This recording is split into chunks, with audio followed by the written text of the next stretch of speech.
51년 차 비뇨기과 의사 김세철입니다. 환자들이 참 좋아해요. 내 마음을 알아줄 거다 하는 거 있잖아요. 70, 80대는 환자가 말이에요. 동료의식을 느끼기 때문에 왜 나도 그런데 뭐 이럴 때는 이렇게 한다 저렇게 한다 이렇게 하면은 부인이 있다. 근데 수술을 했다. 남자는 너무 말이지 부인이 좋아할 거라고 착각하지. 적금 넣어가지고 돈 마련해가 수술 받아가지고 정말 오랫동안 부인한테 죄인같이 살았는데 이제는 남자같이 살겠다 하고 말이지. 그때 부인이 처음에는 놀래는 거죠.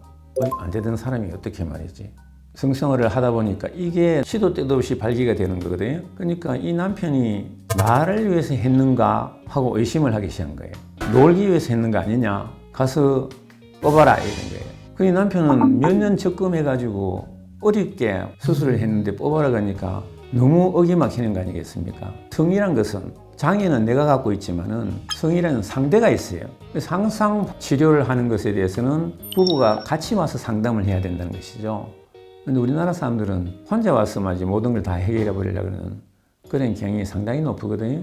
부인한테 오해를 받는단 말이죠. 비아그라도 마찬가지죠. 이거는 약을 먹었을 때 저절로 발기가 되는 게 아니단 말이죠. 내가 성적 흥분이 해야만 약의 효과가 나타나는 것이거든요. 근데 부인한테는 이야기 안 하고 옆에 접근을 하면은 정상적인 사람이 약을 먹는 게 아니잖아요. 그런 사람 대부분 다 성관계 한 지가 몇 달, 몇 년 되는 사람들이거든요. 마음의 준비도 안 돼 있는데 말이지 부인은 옆에 접근을 하니까 당신 미쳤어요. 이런 식으로 말이지 반응이 나온단 말이죠. 부인한테 이야기를 해야 된단 말이에요. 내가 지금 이 약을 먹었다. 성적 흥분이 돼야지 약의 효과가 제대로 나타나는데 서로가 협조가 안 되겠습니까? 그러면 약의 효과가 훨씬 더 좋아진다는 거예요. 그게 성의예요. 감기 걸린 거는 부인한테 이야기 안 해도 되죠. 약 먹으면 되죠. 근데 이거는 약을 먹어서 되는 게 아니고 부인한테 이야기를 해야만 그 약의 효과를 최대한 끌어올릴 수 있다는 이야기예요. 수술해도 마찬가지고. 수술했는데 뽑아달라고 하는 것은 완전히 극단적인 반대 케이스 아니겠습니까? 감기 걸려가지고 기침이 나서 병원에 왔을 때는 검사를 한단 말이죠. 그래서 거기에 따라서 당신은 폐기력이다. 이렇게 우리가 진단을 내려주죠. 근데 환자가 나는 발기가 잘 안 돼요 하고 한 사람 보고 검사 또 해보고 당신은 괜찮아요. 발기 없어요. 이렇게 이야기하면 안 된다는 거예요. 환자의 이야기가 진단이에요. 다행스러운 거는 뭐 한 20년 전만 하더라도 여자가 따라오는 경우는 없어요. 근데 한 20년 전부터 서서히 따라오기 시작한다고요. 재밌는 것은 우리가 발기가 있다 없다 하는 것을 정의를 내려야 될 거 아니겠습니까? 어쩌다가 안 되는 수도 있는 거 아니에요? 그럼 어떤 경우에 그러면 발기장애라고 이야기할 수 있느냐? 대체로 봐서 한 4번 내지 5번 관계에 있는데 한 번 이상 실패하는 경우, 이런 경우는 우리가 발기장애가 있다고 이렇게 이야기하거든요. 몇 년 동안 안 하다가 오늘 또 해보고 실패하는 것은 있을 수 있는 이야기단 말이죠. 한 번 실패하면 또 사람이 불안해지고 해서 그 다음에 또 실패할 가능성이 높아지는 심리적인 이유 때문에. 그래서 반드시 10번 성관계 하시면은 몇 번 정도 장애가 있습니까? 그 다음에 마지막 성관계는 언제 하셨습니까?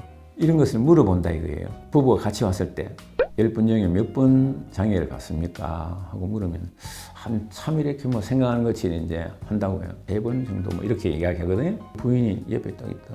무슨 3번이냐고 말이지. 거의 10번 다 해요. 이렇게 한다고요. 그리고 본인이 이야기하는 거하고 부인이 이야기하는 건 너무 차이가 많은 거예요. 그러면 언제부터 이런 장애가 있었습니까? 한 반년 정도 뭐 이러거든요.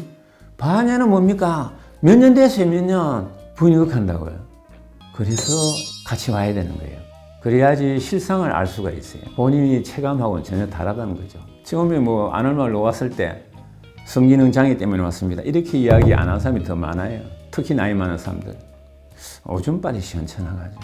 오줌빨이 시원찮고 뭐가 좀 약한 것 같아요. 이래서 썩 나온다고요? 아, 발기장애 있는가 보다 하는 거 이제 우리 경험이 많기 때문에 알아차리죠. 그래서 제가 이제 편안하게 이제 발기는 잘 됩니까? 하고 그때서 막 풀어놓기 시작하죠. 처음 이야기를 풀어놓는데 상당히 어렵게 생각하죠.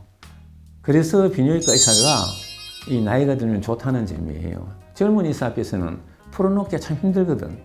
예? 근데 뭐 같이 늙어가는 마당에 뭐 동명상린이랄까 예?